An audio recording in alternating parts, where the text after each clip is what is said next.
Buenas tardes. Buenas tardes porque aunque no hemos almorzado, que es lo habitual en la feria, por la hora ya tendríamos que decir buenas tardes desde hace una hora. Nos volvemos a ver para hablar otra vez de inteligencia artificial, esta vez de manera más concreta porque vamos a hablar de la única norma que hay sobre inteligencia artificial casi a punto de aprobarse, y en el que es el reglamento de la Unión Europea, que estoy seguro que sí se va a comer el turrón de este año. Para hablar de este tema nos acompañan tres buenos amigos, pero en mi caso los tres son buenos amigos. Voy a empezar por Iván del Blanco, que es eurodiputado del Grupo Socialista Europeo, muy activo en la elaboración del reglamento. De hecho, yo creo que ahora, porque en todas las revistas, el Notariado, la otra, sale con reportaje como el hombre de la inteligencia artificial en Europa.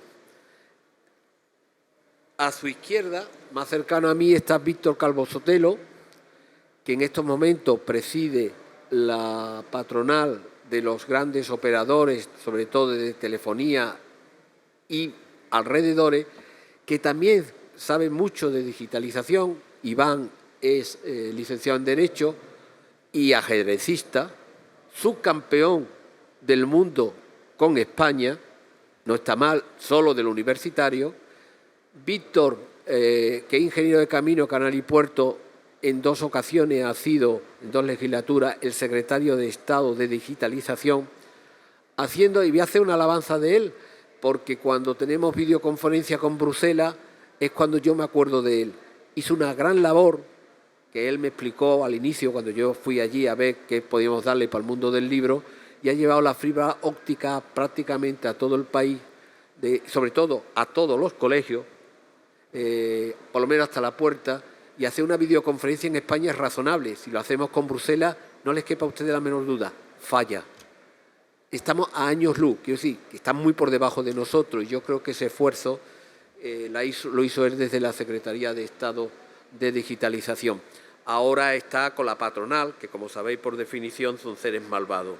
Y a su izquierda y más a mi derecha está también un buen amigo, Javier Gutiérrez Begac, también de formación jurídica, muy especializado en propiedad intelectual, que yo creo que desde su fundación es el director general de Begac, que es la entidad de gestión, por cierto, la más cercana a la nuestra, que es Cedro, que lleva los derechos de los artistas de imagen, escultores y demás. Los tres son buenos expertos. Ustedes saben que con la inteligencia artificial pues, nos vamos acercando hacia las Navidades, y en las Navidades funciona muy bien el negocio del apocalipsis. El mundo se acaba, siempre hay algo que permite decir que el mundo se acaba. Por supuesto, siempre se equivocan, y este año nos toca padecer la inteligencia artificial. En el mundo del derecho lo vemos siempre con más lentitud. Para mí no aporta grandes cosas nuevas. Creo que hay instrumentos para afrontarlo. Hay problemas básicos de que nos cuenten la verdad. Siempre hemos tenido tendencia al bulo y a montar, y simplemente la inteligencia artificial puede que facilite ese hecho, como seguramente puede facilitar y salvar muchas vidas cuando se utilice en el tema de la medicina. Luego tenemos un problema que podremos arreglar con el principio de transparencia. Tenemos problemas con el derecho de autor. El problema no es nuevo, es el de toda la vida. Esas grandes empresas, y recargo empresas, que no son almas monjas de la caridad, sino simplemente empresas que cotizan en bolsa y que ganan mucho dinero, tienen una tendencia a quitar lo que no es suyo, a aprovechar lo que ellos no han hecho sin pagar. Entonces hay problemas de autorización y de retribución. Y después hay una realidad. Hay un esfuerzo económico detrás de la inteligencia artificial que también exige que se le dé una protección jurídica. ¿Qué protección jurídica tenemos que darle resuelto esos problemas, que son complicados de ejecución, no son problemas conceptuales, los que tendríamos que concordar y dar. No voy a adelantar más posiciones, el orden de exposición lo hemos hecho de la siguiente manera. Como hay una parte puramente tecnológica, pues lo más parecido que tenemos a un ingeniero en estos momentos es Víctor Calvo Sotelo, y él nos va a explicar técnicamente lo que es la inteligencia artificial, no lo que dicen los periódicos que es. Posteriormente, Iván, para que ellos puedan intervenir uno detrás de otro, sin más interrupciones, de todos los problemas que plantea la inteligencia artificial, nos va a contar cuáles afronta y quiere solucionar el reglamento comunitario que está prácticamente a punto de aprobarse y publicarse. Y por último, Javier nos contará qué relación y problema nos puede dar con los derechos de autor esa inteligencia artificial. Pues, Víctor, sin más, para adelante. Ahí dio 12 minutos. Muchas gracias, Antonio. Muchas gracias por la invitación a participar en esta mesa tan interesante. Es verdad que yo soy ingeniero, pero no de teleco, yo soy un ingeniero de caminos, con lo cual el conocimiento técnico tampoco es tan profundo. Yo creo que eso...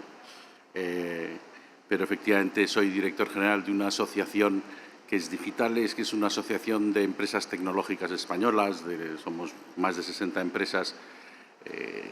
Me gusta decir que somos una asociación española y, por tanto, muy europea, es decir, normalmente muy alineados con la visión que tiene Europa, la visión de la Comisión Europea sobre un mundo digital en el que yo creo que todos somos conscientes que Europa tiene una visión distinta de la de otros grandes centros económicos, ya sea Estados Unidos o sea China, es decir, así como en Estados Unidos el mundo digital tiene una aproximación muy de negocio y en China muy estatal, en Europa toda nuestra aproximación al mundo digital tiene que ver con la persona, con los derechos de la persona y con que los derechos en el mundo digital se parezcan a los derechos que tenemos en el mundo real. Y en ese sentido Europa va creando un cuerpo jurídico y es muy importante que seamos capaces de seguir desarrollando esa visión especial, de conseguir que otros países se sumen a ella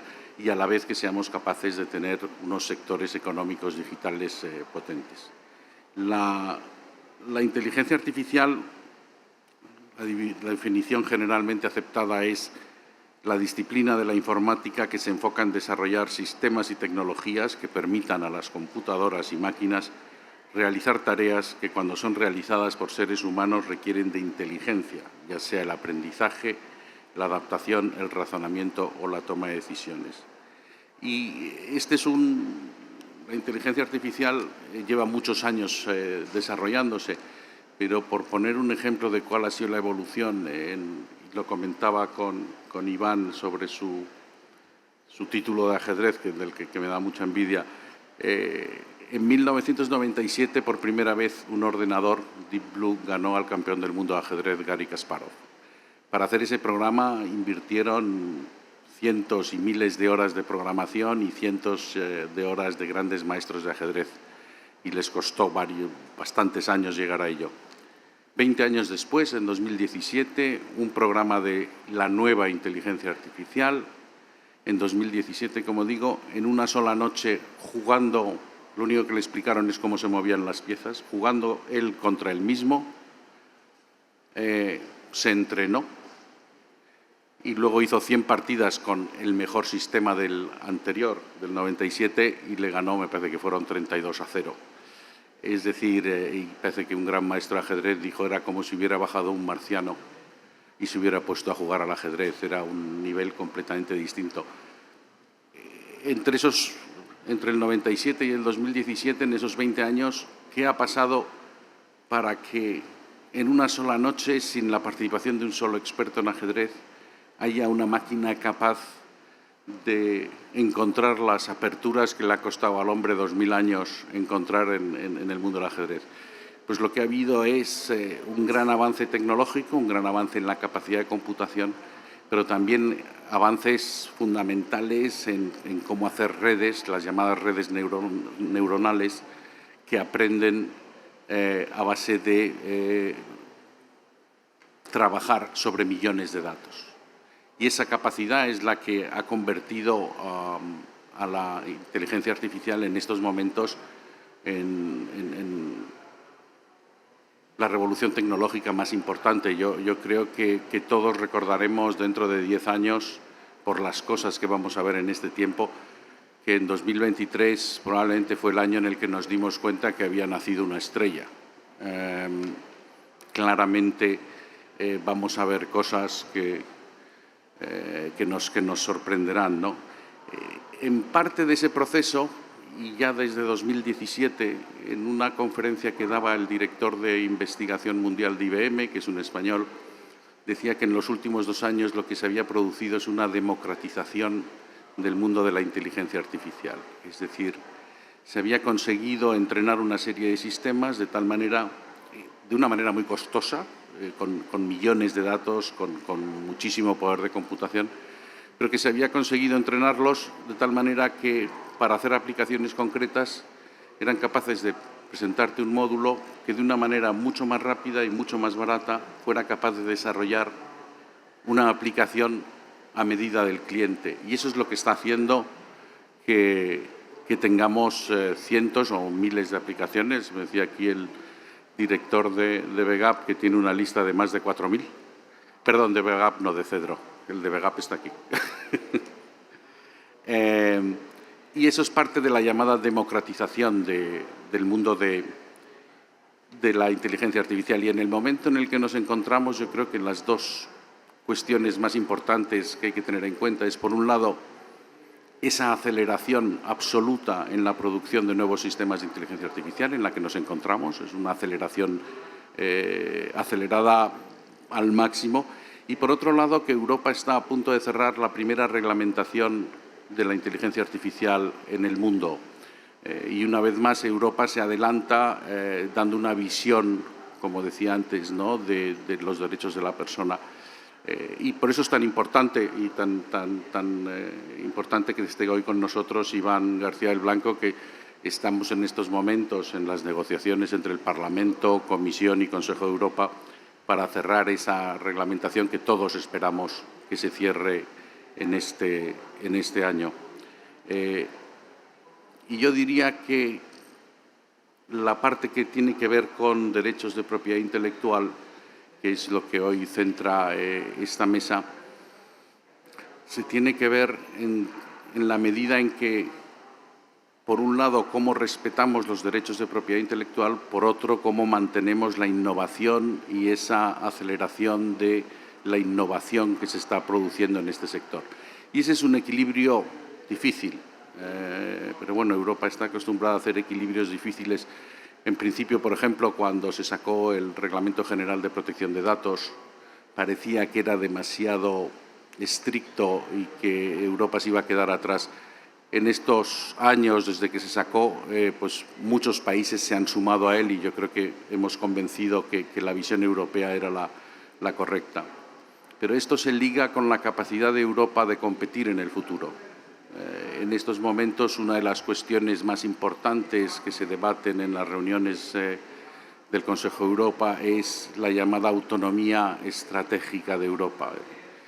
Después de pasar por tiempos complicados, del COVID, de una guerra, la tecnología de repente se ha convertido en un factor geoestratégico. Y el futuro del continente, el futuro de nuestras empresas digitales también tendrá que ver con el marco regulatorio con el que nos dotemos. Es verdad que Europa, como decía, ha sido siempre pionera en la regulación, pero hay una frase a tener en cuenta que se dice mucho, que es que los árbitros no ganan partidos, los partidos los ganan los equipos, y los equipos en este caso serían las empresas, ¿no? Entonces, hoy tenemos encima de la mesa una nueva reglamentación de inteligencia artificial que todavía, y eso nos lo contará Iván, está pendiente de los últimos retoques. Tenemos unos fondos europeos muy importantes también para crear esas grandes empresas que puedan competir en el futuro. Si bien es verdad que los fondos europeos son unas cifras muy importantes y sobre todo nunca había pasado que hubiera un trasvase de financiación tan importante entre los países del norte y los países del sur. España es uno de los grandes receptores de esos fondos, pero aún así, si comparamos las cifras europeas con las cifras, por ejemplo, de Estados Unidos, seguimos teniendo un déficit importante en la inversión en nuevas tecnologías y en investigación. Por cerrar esta parte, España en este campo ha sido uno de los países más activos dentro de Europa. Hemos hecho un sandbox, que es un centro de pruebas de tecnología en el que puedas probar sistemas nuevos antes de que esté en vigor una nueva regulación. Hemos creado una agencia de inteligencia artificial con sede en Galicia. Se han creado cátedras, se ha invertido dinero. Creo que en estos momentos España preside el Consejo Europeo y bajo su presidencia es cuando esperamos que se apruebe esta nueva reglamentación. Lo que tenemos que tener, yo creo, todos en cuenta es que estamos en un momento de especial intensidad, un momento muy importante, y tenemos que encontrar ese equilibrio entre el respeto a los derechos de propiedad intelectual y ver hasta dónde alcanza eso sin poner en peligro la innovación en algo que va a traer cambios fundamentales para nuestra vida personal y también para las empresas.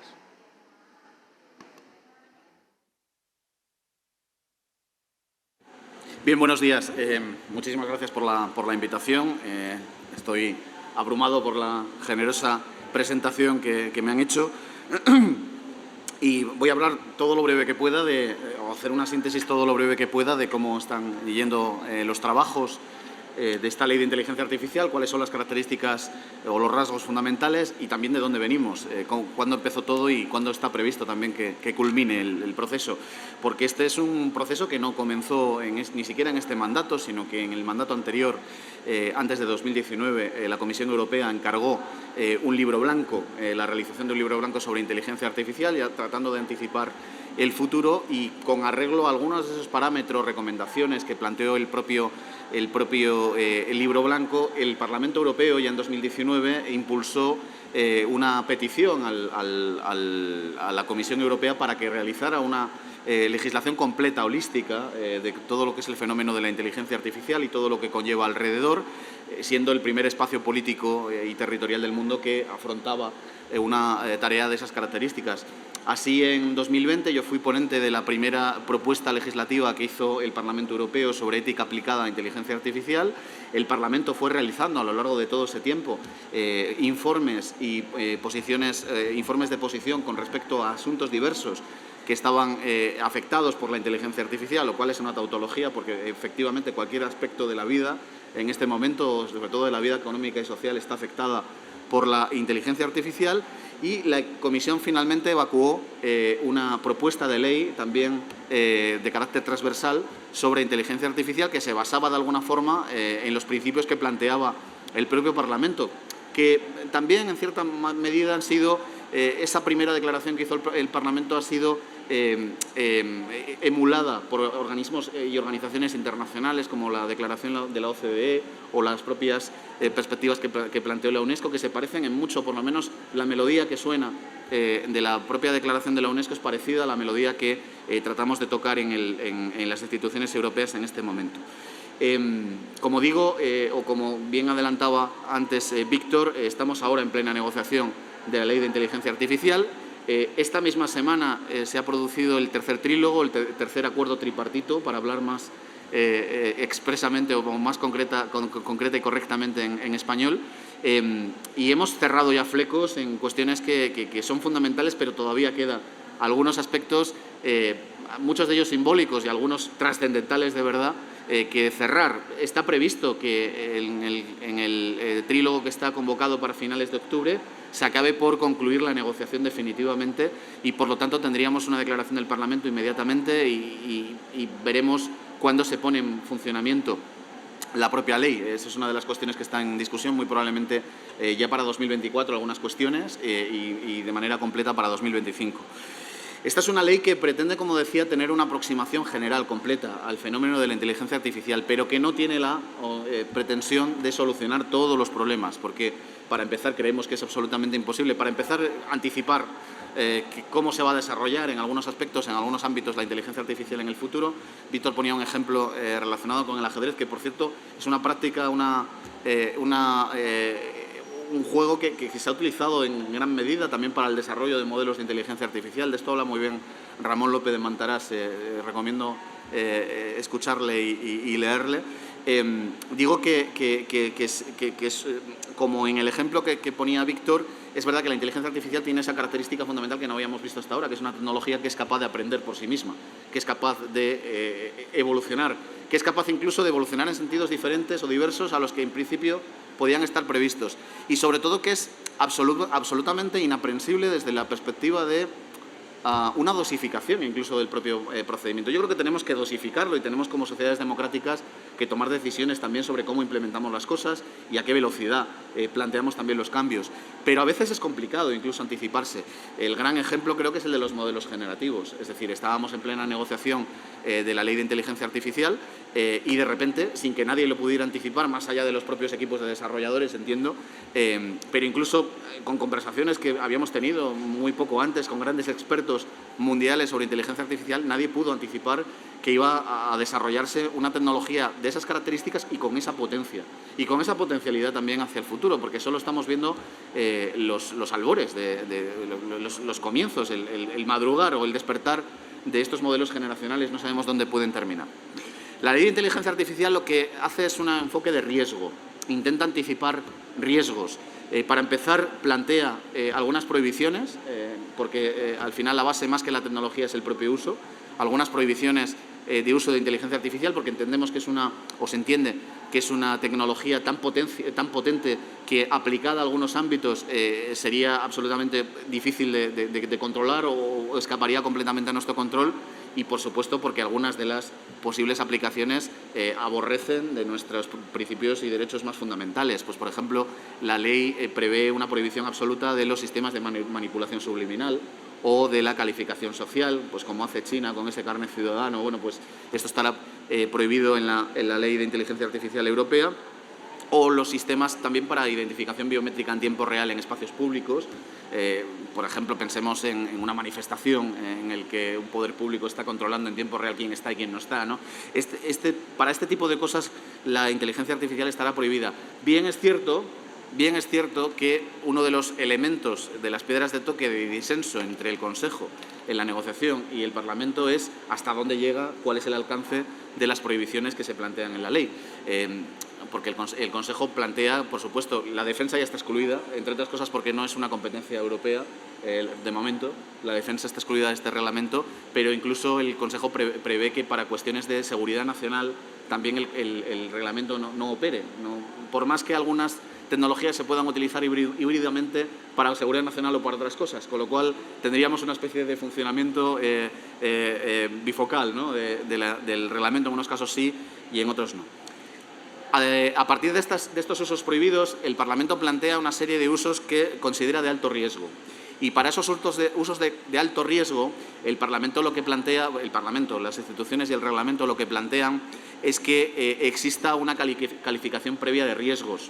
Estos usos de alto riesgo son al final los que afectan a materias que se han entendido especialmente sensibles, pues por ejemplo el ámbito de la sanidad o de la salud, o el ámbito de la justicia, o el ámbito, por supuesto, que tiene que ver con afectación de derechos fundamentales. Para mí, por ejemplo, uno de los grandes debates que se ha suscitado a nivel de opinión pública con la inteligencia artificial, el último gran ejemplo, que por cierto ha trascendido también a escala europea, que es lo que ocurrió con las niñas de Extremadura, ¿no? Y con la utilización de esos modelos para crear deepfakes, para mí es muy claro que cae dentro del ámbito del alto riesgo. Es decir, que el desarrollador o el suministrador de ese tipo de tecnología tendría que cumplir previamente con una calificación de alto riesgo.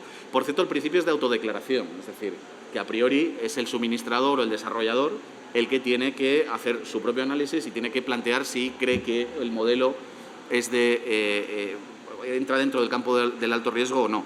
Y para los modelos de alto riesgo, además, habrá un control durante toda la vida útil de la propia tecnología. Antes decíamos que teníamos enfrente esta característica de la propia evolución de las tecnologías y que, en cualquier caso, también somos conscientes de que estamos ante una materia que, como decía, se nos escapa a veces entre los dedos y de la cual no podemos a veces anticipar efectos negativos.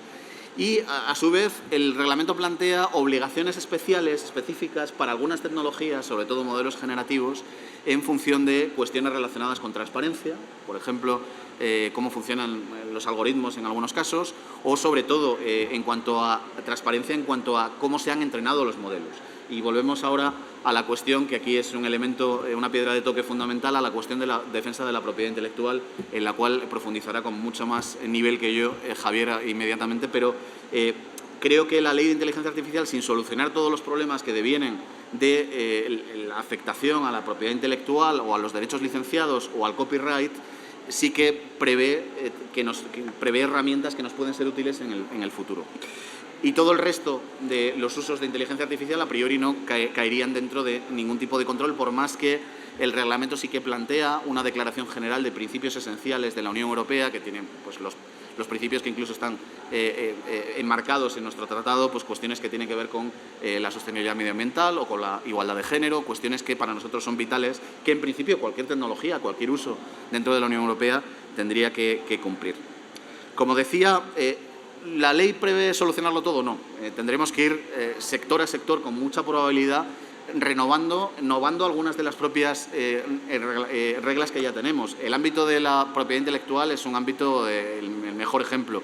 Yo creo que además urge que por lo menos hagamos una interpretación diferente de la directiva de Mercado Único Digital, de derechos de autor en el Mercado Único Digital. Creo que eso urge y urge inmediatamente. Y tenemos que hacer reflexiones con respecto a qué categoría van a tener algunas de las piezas nuevas, que son absolutamente nuevas, creadas por inteligencia artificial, hasta qué grado se va a considerar una obra artística generada por un humano o no. Es decir, hay reflexiones que tenemos que hacer inmediatamente. Yo ahora mismo, por también añadir alguna cuestión más, ahora mismo estoy subsumido en la realización de un informe en la Comisión de Asuntos Jurídicos sobre mundos virtuales y propiedad intelectual, y también retos jurídicos.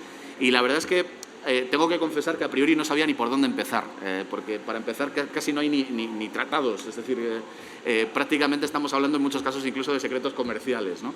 Pero lo cierto es que cuando uno se pone a reflexionar, llega a conclusiones, como que, para empezar, si hablamos, por ejemplo, de cómo funcionan estos mundos virtuales, me niego a llamarlo metaverso porque creo que es una marca comercial más que otra cosa, pero cómo funcionan estos mundos virtuales, pues, por ejemplo, tendremos que reflexionar en qué tratamiento le damos a los avatares dentro de los mundos virtuales, que no son exactamente personas físicas, pero que son solo personas jurídicas, en fin, ¿qué se deviene, ¿no?, del tratamiento del avatar? Esto es simplemente una postilla adicional a lo que estaba comentando.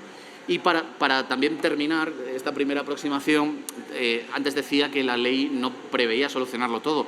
Ya tenemos leyes encima de la mesa que están funcionando, que tienen ya previsiones sectoriales para la inteligencia artificial y para el uso de la inteligencia artificial. El gran ejemplo es la Ley de Servicios Digitales. Ahí ya hay obligaciones, por ejemplo, de transparencia para las grandes plataformas y de funcionamiento de algoritmos. Cuando hablamos, por ejemplo, antes hablaba de manipulación subliminal, o la ley el texto sobre publicidad política, o la ley de libertad de medios que ahora mismo se va a empezar también a negociar los trílogos, que conlleva provisiones fundamentales desde el punto de vista de la protección del derecho a la libertad de información en sentido activo y en sentido pasivo, y también obligaciones para la utilización y para el funcionamiento de algoritmos en este tipo de materias. Y para terminar, una última consideración que considero fundamental. Yo también creo que los árbitros no ganan partidos. Yo creo que lo que sí que ganan partidos con toda seguridad, los que van a ganar partidos con toda seguridad son los árbitros que además quieren ser jugadores. Es decir, yo creo que en esto tenemos que pasar efectivamente de ser árbitros a ser también jugadores. Y una de las cuestiones que me planteaban en algún viaje que tuve en representación del Parlamento Europeo, fundamentalmente en Estados Unidos, me decían algunas empresas de este sector, sobre todo cuando se estaba debatiendo la Ley de Servicios Digitales, me decían, bueno, es que la regulación que estáis desarrollando es muy proteccionista desde el punto de vista de los intereses europeos. Yo siempre les decía, no, hombre, no, estamos hablando de principios generales, universales, que pretendemos además universalizar. Y esto esta valoración lo es decir, pretendemos universalizar algunos parámetros que para nosotros son esenciales, porque queremos que el mundo se parezca lo más posible a nosotros mismos, entre otras cosas porque creemos que somos la gran apuesta humanística en el mundo, ¿no? Pero es que tienen razón, es que estamos haciendo una legislación muy proteccionista y creo que es lo que necesitamos, hacer una legislación proteccionista, porque hay que asumir que tenemos un retraso en desarrollo tecnológico con respecto a otras regiones del mundo y que tenemos que equilibrar esa partida. Pero solo con legislación esto no lo vamos a solucionar.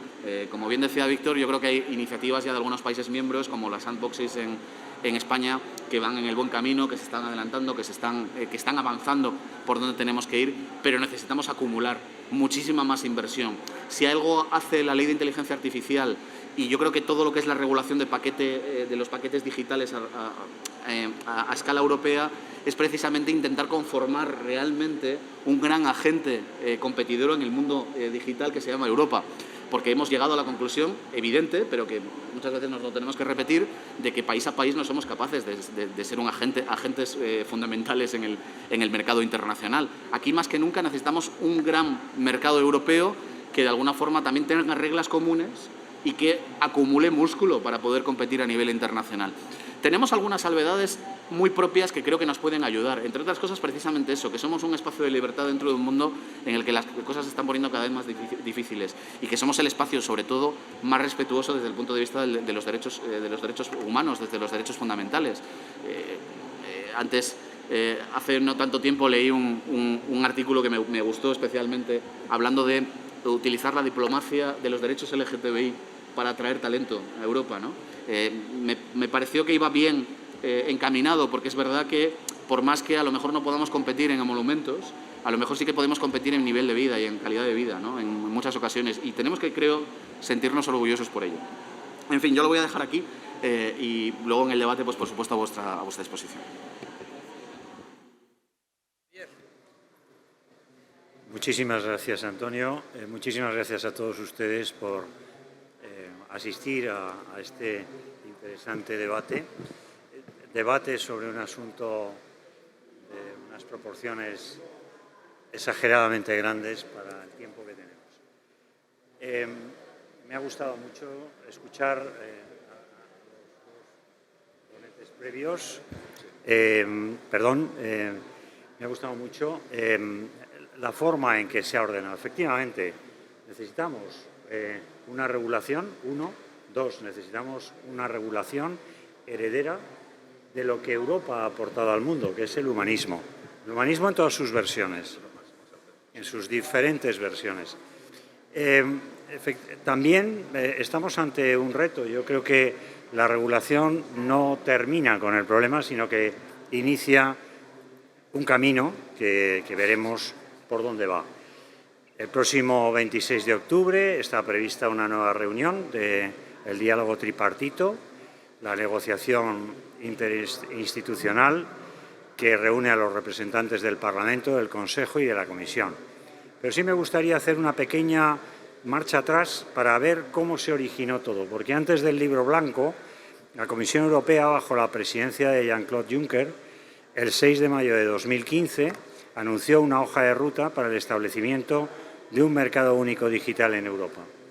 Y esta hoja de ruta perseguía tres pilares: mejorar el acceso de los consumidores y de las empresas a los bienes y servicios digitales, crear las condiciones adecuadas para garantizar la igualdad de las condiciones para que las redes digitales y los servicios pudieran prosperar, y maximizar el potencial de crecimiento de la economía digital.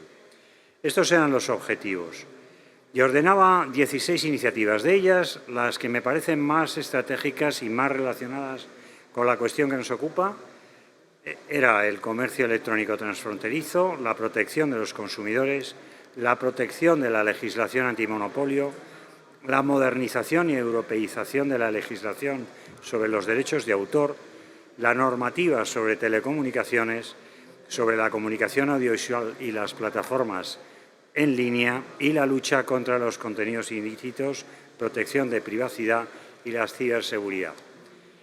El desarrollo de esta hoja de ruta, marcada por la Comisión, ordenó los tiempos legislativos de forma que dio prioridad a la regulación de la Directiva de Mercado Único Digital en primer lugar, y a la regulación de los servicios digitales, de los mercados digitales y de la inteligencia artificial posteriormente.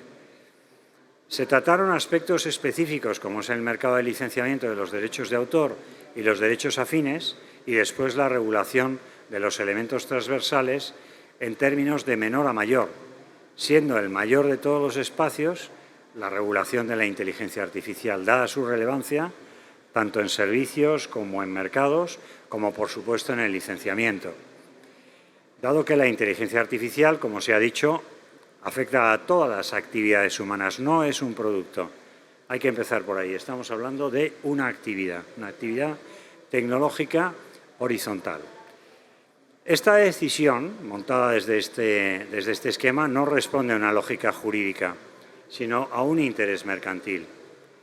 La cuestión sería si este interés mercantil es verdaderamente europeo, por el contrario, está atendiendo a intereses foráneos y, más concretamente, a los intereses de grandes grupos tecnológicos, que no son europeos y que, en su inmensa mayoría, están situados en Estados Unidos.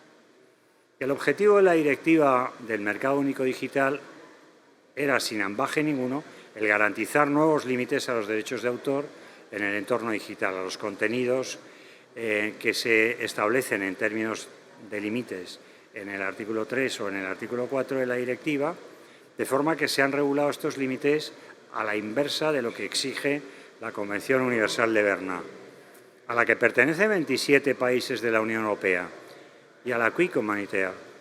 Ambos límites presumen que las cesiones de los derechos exclusivos a favor de unos usuarios, sin que exista ningún elemento que compense a los titulares de las lesiones que reciben en la normal explotación de sus obras por la aplicación de estos límites, y que afectan a la minería de textos y de datos. Bueno, minería de textos y de datos, hoy en día, ya lo sabemos, es la totalidad de las actividades creadoras.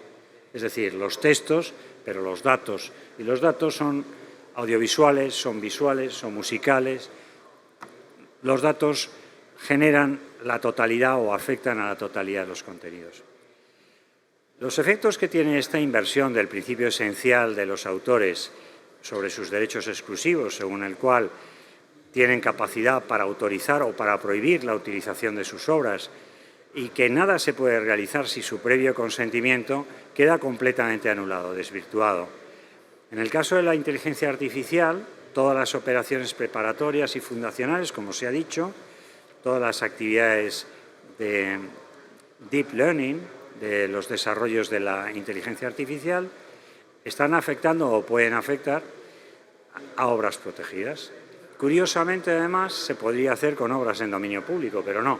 Se hace con obras protegidas, es decir, se hace con toda la intención de poder afectar al mercado de hoy, al mercado de éxito, al mercado que tiene obras que están demostrando por vía de mercado que son las más aceptadas por el público. El límite del artículo 3 se establece en principio para cuestiones que tienen que ver con las actividades científicas y de investigación. Pero el 4 se establece para fines comerciales, con la única salvaguarda de que se haya manifestado previamente que las obras de la titularidad de los autores no pueden ser utilizadas en operaciones de minería de datos o de textos. La lesión que se crea a los creadores y también a las industrias culturales y creativas, también a los titulares de derechos derivativos, la falta de una regulación protectora de estos límites ordenados al margen de los principios rectores de la Unión de Berna. La Unión de Berna agrupa a 163 países, es decir, casi la totalidad de la comunidad internacional. Está transformando todo el sistema de la propiedad intelectual, está afectando directamente a los pilares fundacionales de la propiedad intelectual, porque el origen de la propiedad intelectual es el derecho de autor y el resto, todos los derechos que son afines a este derecho de autor, están basados en esa legitimación, en la legitimación que tiene el incentivar la creación.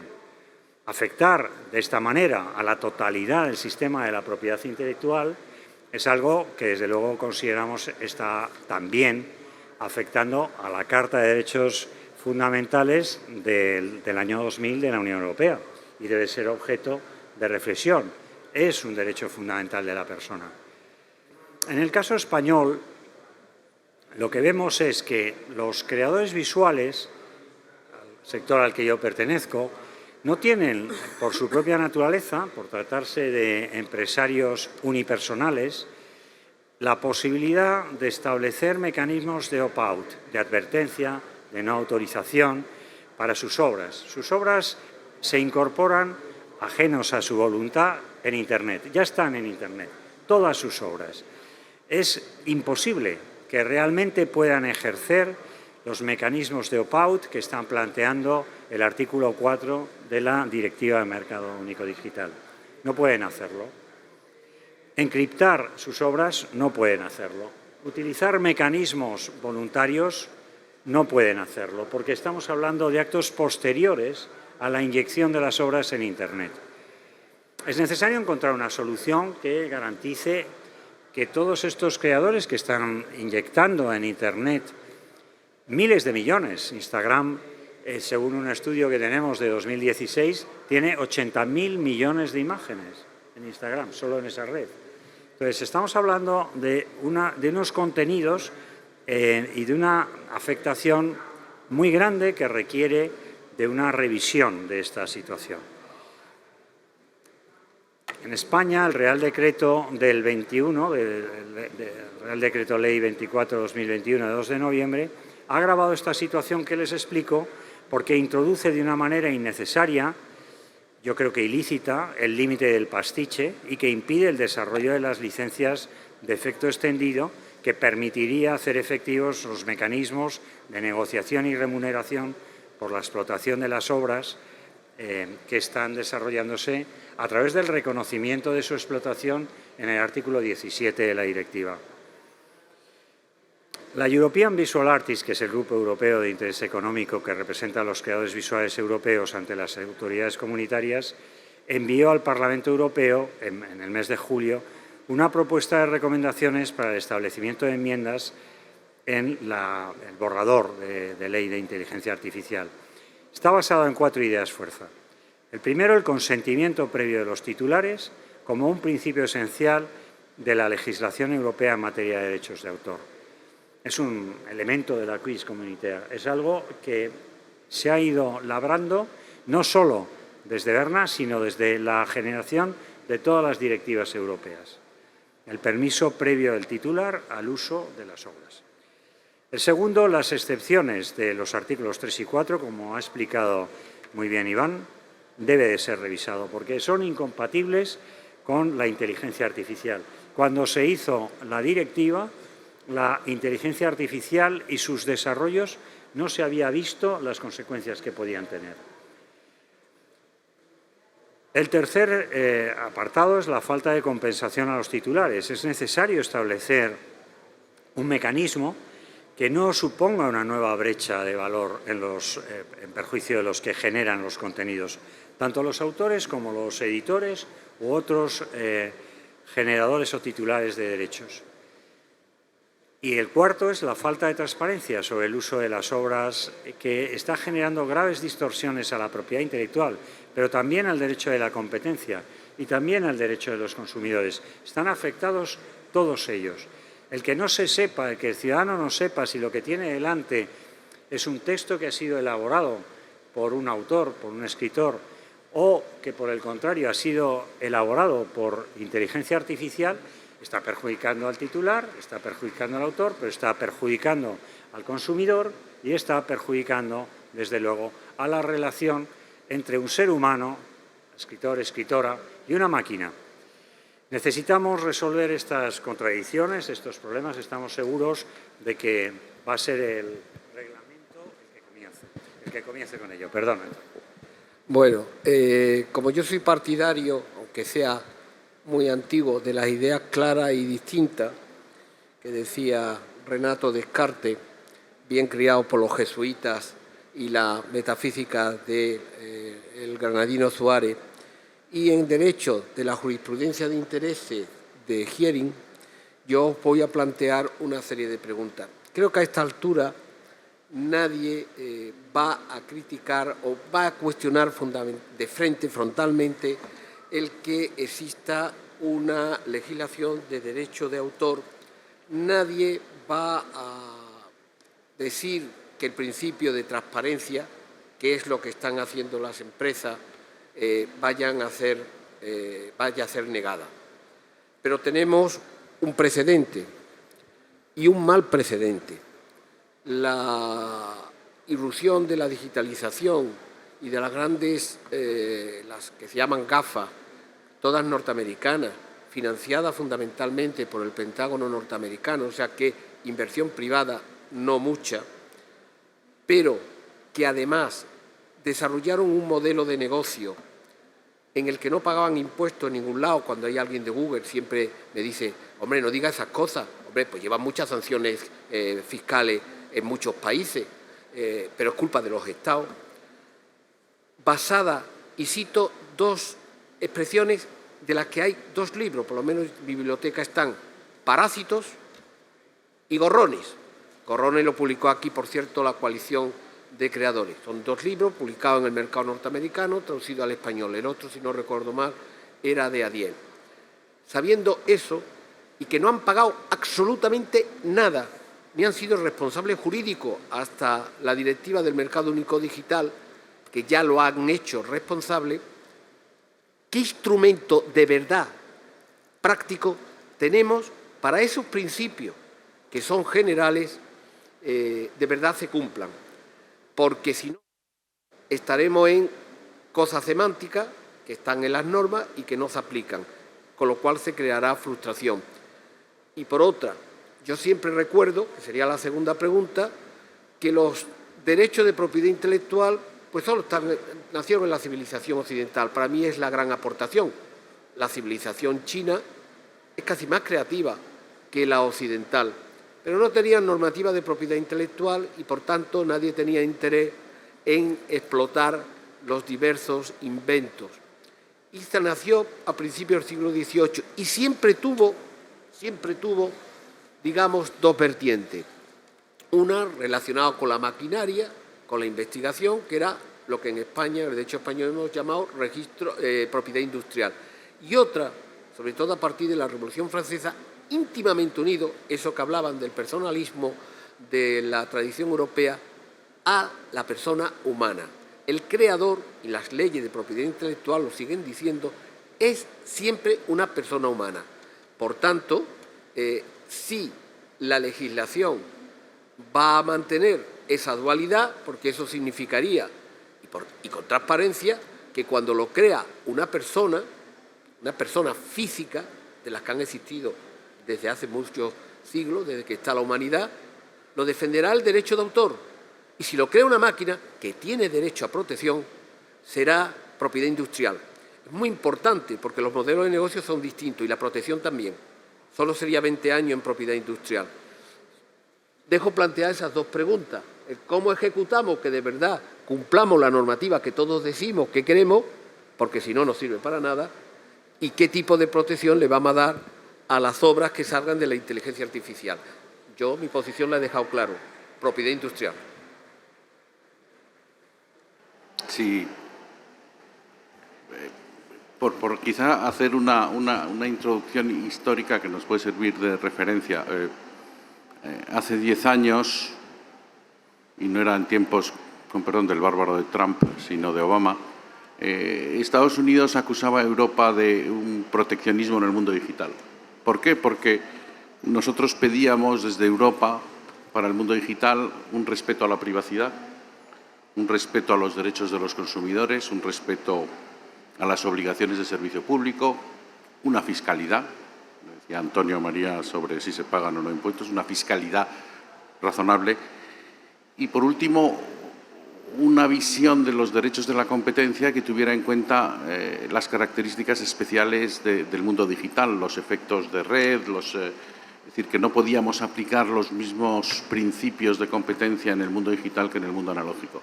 Como digo, hace 10 años nosotros pedíamos estas cosas y Estados Unidos decía que eso eran excusas de mal pagador, que lo que pasaba es que éramos incapaces de crear un Google o un Facebook, un Amazon o un GAFA en general. Y sin embargo, en estos 10 años hemos visto cómo en el propio Estados Unidos prácticamente todas estas cuestiones en distinto grado se han ido aceptando, de tal manera que el Reglamento de Protección de Datos normalmente vienen precedidas por actuaciones de los estados. California, que es de los estados en ese sentido más avanzados, de los que más se miran la legislación europea, ¿no? Como digo, en estos 10 años hemos ido consolidando que casi todas las cosas que decíamos tenían sentido. Pero han pasado 10 años. Hace 10 años, como digo, el discurso era muy distinto. Ahora, en estos momentos, en Estados Unidos, incluso pues hay iniciativas de organismos reguladores o incluso en el Senado, hoy en la Cámara de Representantes, de trocear las grandes empresas digitales, ¿no? ¿Nos puede pasar algo parecido en el mundo de la inteligencia artificial? Es decir, que Europa ponga encima de la mesa una serie de valores y tarde un tiempo. Probablemente. ¿Podemos permitirnos el tener una legislación muy estricta que haga que no pueda haber innovación, o por lo menos no la pueda haber al mismo ritmo en Europa que en Estados Unidos? Y siempre digo Estados Unidos porque digamos que el otro gran modelo de mundo digital, que es China, pues por razones obvias pues es muy distinto, ¿no? Hablaba Iván de proteccionismo. Como digo, nos acusaban de proteccionismo los americanos hace 10 años. En la nueva concepción estratégica de la tecnología como un elemento geoestratégico está este concepto de la autonomía estratégica. Y en Europa se ha acuñado un término adicional que es autonomía estratégica abierta. Es decir, se ha llegado a la conclusión de que no puede haber un proteccionismo, por así decirlo, vieja escuela, de cerrar determinados mercados, porque no vas a ser entonces capaz de crear los nuevos productos y la innovación necesaria. Es decir, es una autonomía estratégica, es decir, tiene que tener una finalidad de que Europa se dote de una capacidad autónoma de respuesta cuando haya problemas, como ha podido ser el COVID, como es una guerra en Ucrania, como es ahora una competencia tecnológica entre continentes, pero que tiene que ser abierta. Y es en esa modulación donde, bueno, pues va a estar el kit de la cuestión. Yo coincido con Iván y con el alto representante, con Josep Borrell, cuando hablaba de que Europa es un jardín. Le cayeron, en fin, críticas por haber dicho eso, por aquello de que si esto era un jardín, el resto qué es lo que era. Bueno, pero yo creo que sí, que es de verdad un continente, como decía Iván, de protección de la libertad y de las personas. Pero a tu pregunta, Antonio, no sabemos muy bien. ¿Está esto en un momento de tal cambio, de tal rapidez, que probablemente tardemos un tiempo en fijar esas condiciones? Tenemos que esperar a que se aclare un poco más el panorama. Iván, tú que eres más partidario del derecho sui generis. Después hablaremos del proteccionismo norteamericano. No, iba a decir, yo estoy muy de acuerdo además con la última consideración alrededor de que la autonomía estratégica efectivamente tiene que ser abierta, entre otras cosas porque no tenemos capacidad ahora mismo de volver a enlazarnos o a enrollarnos alrededor de nuestro propio ombligo, porque sería insostenible nuestro propio modelo. Es decir, que es verdad que tenemos que mejorar algunas capacidades de reacción, de respuesta, y por supuesto tenemos que alcanzar un porcentaje de industrialización mucho más alto que el que tenemos, pero eso no quiere decir que de repente nos pongamos unas grandes barreras y nos convirtamos en una especie de jardín al que no va a llegar agua al final, ¿no? Yo estoy muy de acuerdo también con la propia... Hombre, es verdad que el alto representante que tiene mucho ingenio y que tiene una capacidad intelectual por encima de la media. En muchas ocasiones yo creo que le falta tacto a la hora de encauzar los conceptos, ¿no? Quizá este del jardín no era el más adecuado, pero yo en esencia estoy de acuerdo. Y creo que quien no está de acuerdo es porque no echan muchos vistazos a cómo está el exterior. Más allá de que Europa ya tenga sus propios problemas, que los tiene, y los tenemos en algunos casos serios y tenemos que afrontarlos, pero vamos, efectivamente, en comparación con lo que hay fuera no hay debate. Decías antes, Antonio María, que nadie a estas alturas iba a criticar la protección del derecho de autor o el derecho a la transparencia. Yo te niego la mayor, porque lo vivo diariamente. Es decir, sí, está constantemente puesto en cuestión. Hay debates que son recurrentes, por lo menos dentro de las instituciones europeas. Y digo más, este derecho a la transparencia, antes puse precisamente el ejemplo de una de las cuestiones, uno de los requisitos adicionales que se le pedía a los modelos fundacionales. Esto por parte del Consejo y sobre todo por algún país dentro del Consejo está puesto en cuestión. Es decir, esto está encima de la mesa, esto es sobre lo que no hay acuerdo en este momento. Yo creo que acabará habiendo una provisión de transparencia sobre contenidos de propiedad intelectual, pero no está garantizado a día de hoy. Efectivamente necesitamos también, creo, encontrar el justo punto de equilibrio, como en tantas otras cosas, entre la protección de nuestros derechos y la protección de nuestro modelo de sociedad y, por supuesto, no poner puertas a la innovación, ¿no? Porque es verdad que el mundo va muy rápido y necesitamos competir también en el exterior y tener herramientas flexibles para poder hacerlo, y ahí es donde está precisamente el quid de la cuestión. La gran dificultad es encontrar cuál es el punto de equilibrio en el cual nos tenemos que mover. Pero bueno, yo creo que estamos llegando a un punto, por lo menos a un punto muy cercano al punto de equilibrio en cuanto a lo que es la negociación de la Ley de Inteligencia Artificial. Y más concretamente, bueno, yo no tengo claro, no tengo claro exactamente cuál sería. A mí me cuesta pensar que una obra de características artísticas, no me atrevo a llamarle obra artística, realizada por un motor de inteligencia artificial, me cuesta pensar que tenga el tratamiento que tenga un producto de consumo normal, una tostadora. Me cuesta pensar que la figura jurídica de protección tenga que ser la misma. A lo mejor, efectivamente, yo alguna vez he hablado de esto, igual que se buscó ese derecho de sui generis sobre las bases de datos, pues a lo mejor en algunas cuestiones relacionadas con creaciones propias de inteligencia artificial o con una participación decisiva por parte de la inteligencia artificial, pues tenemos que ir a un derecho de propiedad intelectual sui generis que efectivamente, y yo creo que eso sí que está fuera de cualquier tipo de debate, no conlleve, por supuesto, la protección sobre todos los derechos morales, ¿no? Que se prevé para el derecho de autor, ¿no? Pero no lo tengo claro. Si lo tuviera claro, como dice Víctor, yo creo que vamos a tener que caminar un tránsito todavía antes de llegar a algunas conclusiones, por más que creo que no podemos perder tiempo haciendo estas reflexiones ya. Es decir, que no tenemos un minuto que perder.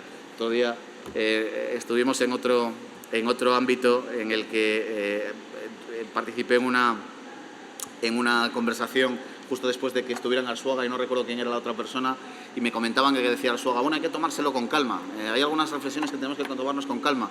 Y yo, en fin, no soy nadie para impugnar el pensamiento de Arzuaga, pero creo que quizá las decisiones que haya que tomarlas con calma, pero las reflexiones hay que hacerlas ya, porque el mundo va muy rápido. Porque después vamos a hablar del proteccionismo norteamericano. Bueno, yo muy rápido y quizá un poco elemental porque soy autoralista y entonces yo sí tengo claro lo que quieren los autores, pero eso no quiere decir que el asunto sea sencillo, sino simplemente que lo tengo claro. Tengo absolutamente claro que los autores y que el derecho de autor son una dimensión de un elemento mucho más amplio, que es el concepto de humanismo. Ese concepto de humanismo es un elemento que en el campo del derecho son exactamente los límites del derecho. Es decir, el derecho se ordena para, por y sobre las personas, las conductas de las personas. No estamos hablando de los objetos que utilizan las personas, sino cómo utilizan las personas los objetos, sean estos tecnológicos o de cualquier otra índole. En ese sentido, las cosas las podemos hacer más complejas si queremos, pero no lo son. Es decir, una cosa es que determinado tipo de personas jurídicas, que es un concepto que alteró completamente el derecho civil con la invasión de la lex mercatoria, que lo invadió todo, la persona jurídica surge para evitar la responsabilidad civil, la persona jurídica pretenda que las personas, los seres humanos, no somos los únicos que crean desde el punto de vista del concepto de creación, y que persigan lo que no es otra cosa que una mera imitación. La actividad de unas herramientas tecnológicas permiten imitar sobre lo que los seres humanos hacen actividades imitativas y las desarrollan. El hecho de que esas actividades son imitativas, claramente, es decir, se nutren de lo preexistente y generan resultados por combinación. Los resultados por combinación pueden ser verdaderamente estupefacientes, es decir, yo he visto algunas de esas realizaciones y te dejan con los ojos abiertos y tienen una capacidad de generación de espectáculo extraordinaria. Ahora, la cultura es una cosa, el espectáculo es otra cosa. La cultura lo que persigue precisamente es el desarrollo del ser humano desde elementos muy ambiciosos y exigentes, el cultivo del ser humano. El entretenimiento persigue la fuga, el abandono, el separarnos. Creo que lo que tenemos es un reto muy importante, efectivamente, pero en ese reto hay que volver a deslindar lo que son las personas jurídicas y lo que son las personas físicas. Y las titularidades de las personas jurídicas pueden establecerse con mecanismos de remuneración y no con eso perturbar sus retornos económicos por sus inversiones a través del mundo de la patente, a través del mundo de los modelos de utilidad, a través de todos los mecanismos de resarcimiento económico que permite la propiedad industrial. La propiedad intelectual nace y es para los seres humanos. Tiene que ver con el intelecto, con la capacidad intelectual.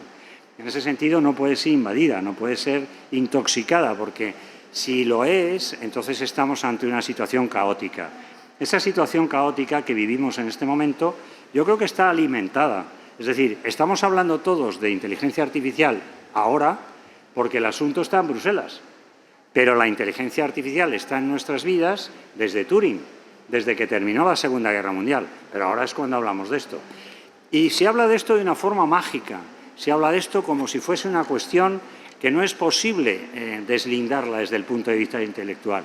Sí lo es posible racionalizarla, es posible ordenarla. ¿Que es complejo? No cabe duda, pero es posible.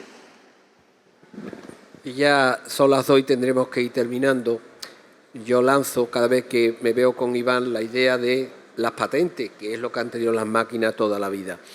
Pero sí creo que tenemos que estar orgullosos. Europa es una cosa que estamos construyendo, es nueva, somos muy raritos, los nórdicos nos ven a nosotros raros, no os quiero contar como yo veo a los nórdicos, pero avanzamos en determinadas cosas y en eso somos faros. No sé, Iván o Víctor, tú que vas por allí, y desde luego lo dice uno que es un gran admirador de los Estados Unidos de Norteamérica, si a mí un norteamericano me habla de proteccionismo, y estoy recordando una jornada que convocó el Ministerio de Justicia y venía un catedrático señalando que el Internet libre, y le recordé que si se había protegido recientemente, acababa de aprobar la Organización Mundial de Comercio y el Acuerdo de TRIC, fue porque los Estados Unidos lo exigieron, que era mentira.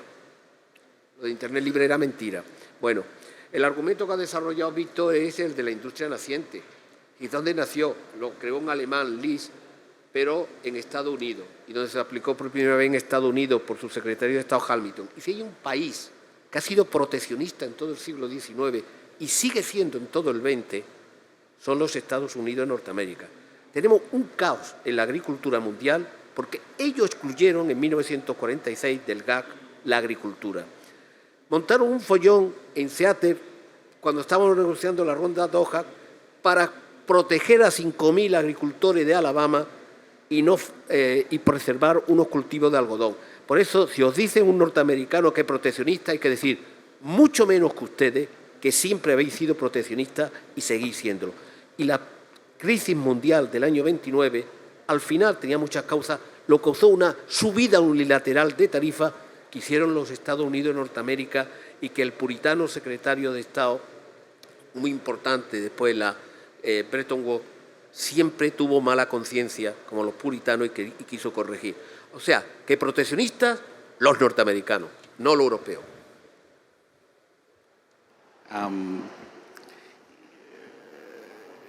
Entendiendo los argumentos que nos cuentas, a mí es que lo que me parece que es más importante en el futuro inmediato, no tanto un problema de proteccionismo o no, ya sea en Estados Unidos, ya sea en Europa, sino un problema de innovación. Y hace unos meses, en un ciclo que organizaba Aspen, había un economista americano diciendo que Europa no teníamos nada que hacer en este mundo moderno, porque venía a decir la innovación, dice, produce necesariamente desigualdades, dice, produce grandes diferencias. Y ustedes no son capaces de aceptarlas. En Estados Unidos se creen esto de Schumpeter, de la destrucción creativa, y hay una idea nueva y hay que echar a 15.000 tíos, y en una semana han echado a 15.000 tíos y han montado 3 empresas nuevas. Esa capacidad que nosotros no queremos tenerla, porque es parte del aquí comunitario que decía Javier. Pero por eso digo que lo que tenemos que tener en cuenta es que esa capacidad de Estados Unidos de innovar, de renovarse, sobre todo de poner cantidades ingentes de recursos en las ideas nuevas que nosotros... Recursos públicos. En este caso, además, tienes toda la razón, es decir, así como el origen de Internet efectivamente es DARPA, es parte del Estado americano, en estos momentos la ley que ha aprobado Joe Biden tiene unas ayudas para el mundo digital absolutamente muy superiores a las europeas. Y si me permite 2 apuntes de cosas que decía Javier cuando hablaba de aplicaciones que nos parecen increíbles, lo digo por si queréis mirarlo. Hay, por ejemplo, una que es el nuevo Rembrandt. Han hecho una digitalización de todas las obras de Rembrandt, la han hecho además en 3 dimensiones, es decir, teniendo en cuenta que hay sitios donde pinta más grueso que otros, y han hecho un retrato nuevo a lo Rembrandt, y es espectacular. Espectacular, como decía un crítico, dice, yo eso lo veo en un museo y digo, caramba, este se me había escapado hasta hoy, pero este es un Rembrandt, ¿no? Y hablaba Javier de la magia. El autor de 2001, Una odisea del espacio, decía que cualquier innovación tecnológica verdadera era indistinguible de la magia, ¿no? Algo de eso hay. Y también hay opacidad, como la hay en la magia. Es decir, nosotros entrenamos a un sistema, el sistema en el llamado machine learning o aprendizaje automático, a base de darle infinidad de datos, llega a tener unos criterios, pero no sabemos cuáles son. Sabemos que las respuestas son muy acertadas muchas veces, pero no sabemos cómo ha llegado a ellas. Y hay sistemas que son opacos, hay otros que no lo son, pero efectivamente los de aprendizaje automático lo suelen ser, y en eso pues tienen también esa componente mágica. Sí, 2 comentarios. Olvidé decir a tu intervención, Iván, que desgraciadamente se monetiza, y de manera competitiva y de manera dolorosa para los creadores visuales, obras de arte que se venden. El último, pues un retrato ficticio vendido en Sotheby's por $400.000 y que es de arte generativo. Y me cuesta usar la expresión arte generativo. Y Rembrandt, efectivamente, el último Rembrandt, pues eso nos va a ocurrir con muchas otras cosas. Se podría hacer la 10ª de Beethoven, pero lo que tenemos claro es que Beethoven jamás la haría así, por una razón muy sencilla. Jamás componía igual, jamás. Y eso cualquier musicólogo lo sabe. Lo que es propio del ser humano, lo que no es posible de ordenar desde un algoritmo, es una parte matérica, espiritual, desconocida completamente por nosotros, que genera unos saltos intuitivos y que no tienen nada que ver con lo racional. Ese es el genio. Los desarrollos a los que puede llegar la máquina es actividades imitativas talentosas, pero desde luego en el ámbito de la creación distinguimos entre talento y genio. Y finalmente, yo lo que creo es que lo que tenemos aquí es una responsabilidad que, como has explicado antes, Iván, trasciende de la propiedad intelectual. Es un asunto que genera una cantidad enorme de reflexiones. Ahora, desde el punto de vista de aquellos que trabajamos en el campo de la propiedad intelectual, lo que nos preocupa muchísimo es la invasión de un territorio que ha funcionado muy bien desde el siglo XIX, y que además lo inventan en Francia, que es el mismo sitio donde se inventa la máquina de vapor, el aerostato, el automóvil y el cine. Es decir, que algo de innovadores sí que hemos tenido los europeos. Y las latas de conserva para mantener el ejército napoleónico. Por ejemplo. Bueno, yo solo un par de reflexiones cortísimas. La primera, porque se me ha quedado por el camino. Yo creo que hay un debate que sostener también, desde el punto de vista también de la sostenibilidad del sector cultural y del sector artístico y de las ideas, que es qué vamos a hacer con respecto a todo lo que ya ha ocurrido. Es decir, porque efectivamente estamos discutiendo ahora cuáles van a ser los parámetros que vamos a innovar sobre la directiva o innovar sobre la directiva para intentar compensar de alguna forma una utilización que para mí ha sido un fraude de ley, ¿no? Precisamente de esos artículos 3 y 4 de la directiva para fines de investigación o de desarrollo, cuando en el fondo lo que teníamos era un desarrollo de modelos comerciales que están compitiendo ya a día de hoy y están poniendo además fuera del mercado incluso a profesiones artísticas, ¿no? Eso para empezar. Pero claro, ¿qué ocurre con todo lo que ha pasado hasta ahora? Es decir, con todo ese contenido que ha sido indispensable para la creación de estos modelos generativos. Y yo creo que hay que sostener la bandera, y yo creo que con mucho orgullo y sin ningún tipo de complejo, de que se necesita una compensación, por lo menos por parte de aquellos que sí pueden hacerlo. A lo mejor, si estamos, como siempre que saco yo esta cuestión y me hablan de la empresa del garaje y tal, si estamos ante una empresa del garaje que pues yo creo que por definición no puede desarrollar este tipo de modelos, por lo menos hasta ahora, pues bueno, podemos llegar a la conclusión de que a lo mejor materialmente no se puede. Pero si estamos ante esas grandes empresas que efectivamente, por mor del riesgo sistémico que generan a las libertades por su propio tamaño, ahora mismo están siendo objeto de debate en Estados Unidos en cuanto a su dimensión, si estamos ante ese tipo de empresas, yo creo que hay que pensar en una compensación por todo lo que ha ocurrido hasta ahora. No sé cómo se tendrá que articular, no sé si a través de entidades de gestión colectiva, como es la gran pesadilla de prácticamente todo el mundo, digo todo el mundo que no está dentro de la defensa del derecho de autor, o a través de otro mecanismo, pero creo que eso es indefectible. Y ya una última cuestión, antes que hablábamos de proteccionismo, bueno, la ley antiinflación de Biden es como el epítome del proteccionismo, es decir, que antes decía que me estaban diciendo que teníamos una regulación proteccionista, pero me lo estaban diciendo al mismo tiempo que aprobaban la ley antiinflación. En todos los terrenos, además, es proteccionista. En el mundo en el mercado del automóvil ya no digamos, ¿no? En fin, yo creo que no tenemos que tener ningún complejo porque efectivamente creo que estamos sosteniendo como espacio político y como espacio social, estamos sosteniendo valores mayores y tenemos que dar esa batalla, tenemos que no solo que darla, sino que la tenemos que ganar.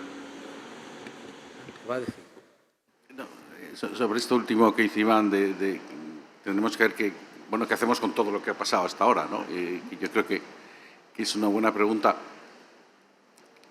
Y si me permitiría aventurar que nos la haremos dentro de 2 años. Oye, ¿pero qué vamos a hacer con todo lo que ha pasado hasta ahora?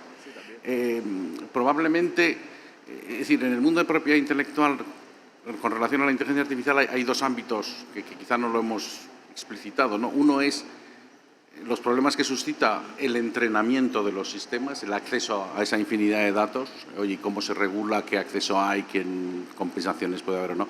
Y luego, una vez el producto terminado, eso genera derechos de autor o no, son 2 problemas.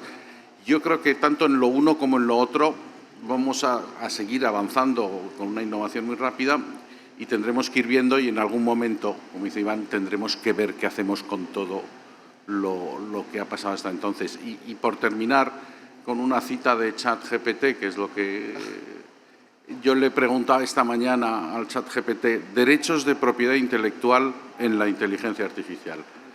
Lo he preguntado en español y en inglés. En inglés suele dar unas respuestas un poco más largas, pero la frase primera en las 2 respuestas es la misma. La propiedad intelectual en la inteligencia artificial es un tema complejo y en constante evolución. Punto. Oye, por terminar, muchísimas gracias, nos hemos pasado de la hora por estar aquí. No, pero si queréis nos quedamos. No,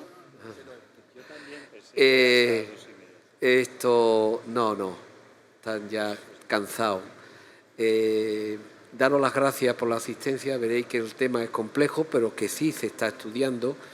Y terminar escuchando también a Iván esta mañana un encuentro de los bibliotecarios norteamericanos y los de madrileños, porque eran fundamentalmente madrileños y editores,